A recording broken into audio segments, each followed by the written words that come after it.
மாலை வணக்கம். இப்போ எனக்கு ஒரு பெரிய கவலை வந்துச்சு. ஏன்னா என்னென்ன பேருக்குன்னு நினச்சிட்டு வந்தோம், அதில் அழகாக ஆறாவது குழந்தைகள் பேசியிருக்காங்க. நம்ம புதுசாக என்ன பேசுகிறோம்னு எனக்கே தெரியல. 22 வருஷம் பேசி பேசி ஓய்ந்து மூளையில் உட்கார்ந்து என்னை மறுபடியும் ஒரு வாய்ப்பு கொடுத்துள்ளீர்கள். நன்றி.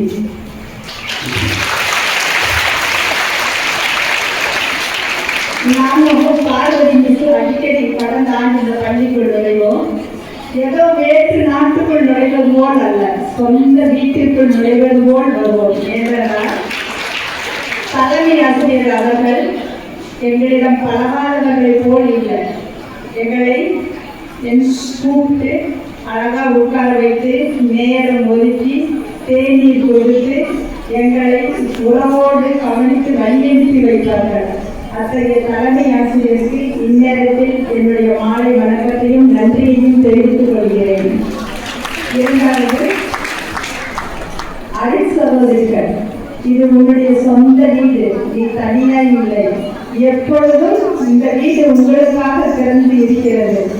எங்களுடைய உடல் இருப்பு எப்பொழுதும் உங்களோடு இருக்கிறது என்று என்னை எப்பொழுதும் அரவணைத்து வழிநடத்திக் கொண்டிருக்கும் அருமையான அருள் சகோதரிகளுக்கும் இந்த நேரத்தில் என்னுடைய நன்றியையும் வணக்கத்தையும் தெரிவித்துக் கொள்கிறேன். அத்தோடு தூய இதய மரியனை சபைக்கு என் உயிருள்ளவரை நான் நன்றி செலுத்துவேன். என்னுடைய ஆசிரியர்கள் 2022 செப்டம்பர் 20 2 மணிக்கு இந்த ஸ்டாஃப் கால் எடுத்து வைத்து அது முதல் இந்த நொடி பொழுது வரை அவர்களின் வீட்டில் செல்ல பிள்ளையாக என்னை ஏற்றுக்கொண்டு அன்பிலும் சிறப்பாக உணவு ஊட்டி ஊட்டி வளர்த்ததிலும் என்னை வளர்த்து விட்டார்கள். என் உடன்பிற சகோதரிகளுக்கு என்னுடைய நன்றியை தெரிவித்துக் கொள்கிறேன். ஜெயராணி அலுவலகத்தின் ஜெயராணி பள்ளியின் மையமாக விளங்கும் இந்த அலுவலக நண்பர்களுக்கும் என்னை பாசத்தோடு கவனித்து என்னுடைய கணக்கு வழக்குகளை எல்லாம் விரைவில் முடித்துக் கொடுத்தார்கள். அதற்காகவும் நான் நன்றி செலுத்துகின்றேன். சிறப்பாக நாளைய உலகில் இந்த சமூகத்தில் ஒளியேற்ற தீக்குச்சிகளாக அமர்ந்து கொண்டிருக்கும் என்னுடைய அருமை கண்மணிகளுக்கு இந்த நேரத்தில் என்னுடைய மாலை வணக்கத்தையும் தெரிவித்துக் கொள்கிறேன். நான் இப்போது ஒன்றுமே பேச போவதில்லை. ஏன்னா நான் வாயில் தந்தாலும் மறுபடியும் முதல்ல இருந்தா அப்படியே. அதனால 2 வார்த்தை தான். பேரொழியான மூவொரு இறைவனை வணங்கி நானே உலகின் ஒளி என்று மொழிந்த இயேசுவின் திருவடியை பணிந்து ஜெயராணி அன்னையின் பரிந்துரையை நாடி 2 வார்த்தைகள் உங்களிடம் பேசுகிறேன். ஏன்னா எல்லாமே அவங்க பேசி முடிச்சுட்டாங்க. புதுசாக ஒன்றும் பேசுறதுக்கே இல்லை. தீபாவளி என்றால் என்ன சொல்லுவாங்க? ஒளியை ஏற்றுவது. ஒளியை ஏற்றுவதுன்னா விளக்கு மட்டும் பற்ற வைப்பதில்லை, கேள்வி மட்டும் பற்ற வைப்பது இல்லை.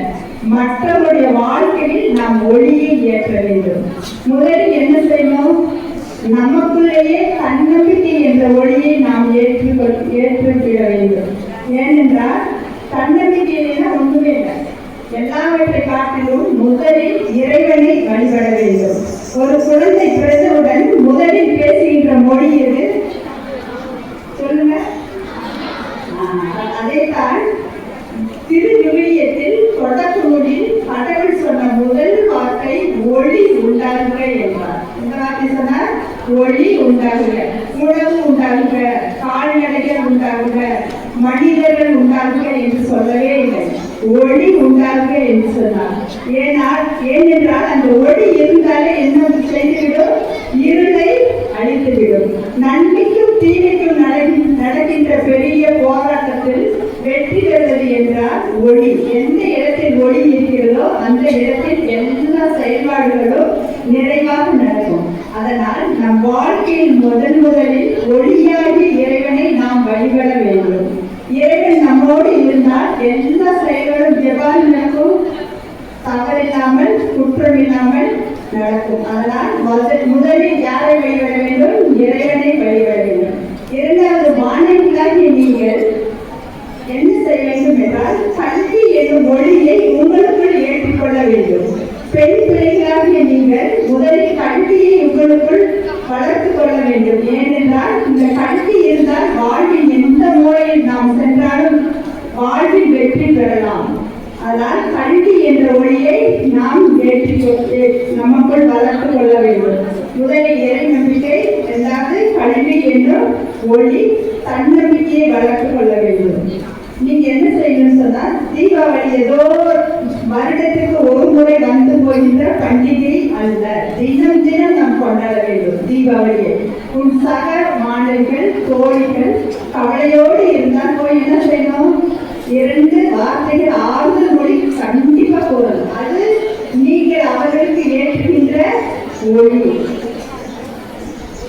சின்ன கதையை சொல்லி முடிக்கிறேன். ஒருத்தர் வாழ்க்கை ரொம்ப சோர்வடைந்து போய் ஒரு குப்பை தொட்டி அருகில் போய் உட்கார்ந்தாங்க. நம்ம வாழ்க்கையே வெடிச்சு போச்சு அப்படின்னு சொல்லிட்டு. அப்போ முதல்ல ஒரு பேப்பர் பொருட்கள் வந்து அந்த குப்பை தொட்டியை கிளறி என்ன செஞ்சாரா, பேப்பர் பொருத்திருக்கிறார். அதையும் இவர் பார்த்துட்டே இருந்திருக்கிறார். இன்னும் கொஞ்ச நேரம் கழிச்சு பாட்டில் பொருட்கள் வந்தார். அவர் வந்து என்ன சொன்னாரு, இந்த குப்பை தொட்டியில் இருக்கிற பாட்டில் எல்லாம் பொறுக்கி எடுத்துட்டு போனார். இன்னும் கொஞ்ச நேரம் கழிச்சு ஒரு நாய் வந்து அதில் இருந்த உணவை சாப்பிட்டது. இன்னும் கொஞ்ச நேரம் கழிச்சு ஒரு மாடு வந்து அதில் இருந்த இலைகளை சாப்பிட்டது.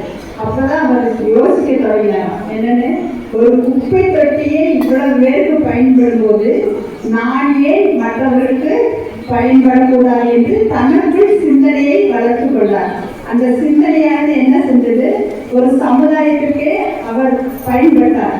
அடுத்த நாள் நிறைய பேருடைய வாழ்க்கையில் அவர் ஒளியேற்றினார். மாணவர்களாகி நீங்கள் ஒரு சிறிய லட்சியத்தோடு தான் வாழ்ந்தாங்க. நல்லா படிக்கணும், இல்லைன்னா மற்றவர்களுக்கு உதவி செய்யணும், ஏழைகளுக்கு உதவி செய்யணும். இப்போ கூட நீங்க நினைச்சா செய்யலாம். 100 ரூபாய்க்கு பட்டாசு வாங்கணும்னு நினைக்கிறீங்க. அதுல ஒரு 10 ரூபாய் எடுத்து வச்சு ஒரு கிளாஸ் 500 மாணவர்கள் இருந்தா ஒரு 500 ரூபாய் ஒரு ஏழை மாணவர்களுக்கு ஃபீஸ் கட்டிங்கன்னா அதுவே பெரிய தீபாவளி ஆகும். அதனால் நாம் மற்றவர்களுக்கு மகிழ்ச்சியையும் எப்பொழுதும் இறை நம்பிக்கையையும் தன்னம்பிக்கையும் கல்வி என்னும் ஒளியையும் நம் வாழ்வில் லட்சியத்தோடு வைத்து பெற்றோர்களுக்கும் ஆசிரியர்களுக்கும் கீழ்ப்படிந்து நடப்போம். இதுவே தீபாவளி. இந்த நேரத்தில் 6ஆம் வகுப்பு மாணவர்களை மனதார பாராட்டுகிறேன். ஏன்னா எனக்கு தெரியும், இந்த ஸ்கிரீனுக்கு முன்னாடி இவ்வளோ அழகா நடக்குன்னா ஸ்கிரீனுக்கு பின்னாடி ஆசிரியர்கள் எவ்வளோ கஷ்டப்படணும்னு சொல்லிட்டு எனக்கு தெரியும். ஏன்னா அதுக்குரிய நேரத்தையும் கொடுக்க மாட்டார்கள். அந்த நேரத்தை நாங்கள் கண்டுபிடித்து எல்லா ஆசிரியர்களும் ஒருங்கிணைத்து இவ்வளவு சிறிய குழந்தைகளை உருவாக்கி அழகான ஒரு நிகழ்ச்சியை கொடுத்த 6ஆம் வகுப்பு ஆசிரியர்களுக்கும் மாணவர்களுக்கும் என்னுடைய மனதார வாழ்த்துக்கள். அனைவருக்கும் இனிய தீபாவளி வாழ்த்துக்கள். நாம் எப்பொழுதும் மன உறுதியோடு வாழ்வோம் என்ற நம்பிக்கையோடு வாழ்வோம். இறைவன் உங்கள் அனைவரையும் ஆசீர்வதிப்பார். நன்றி.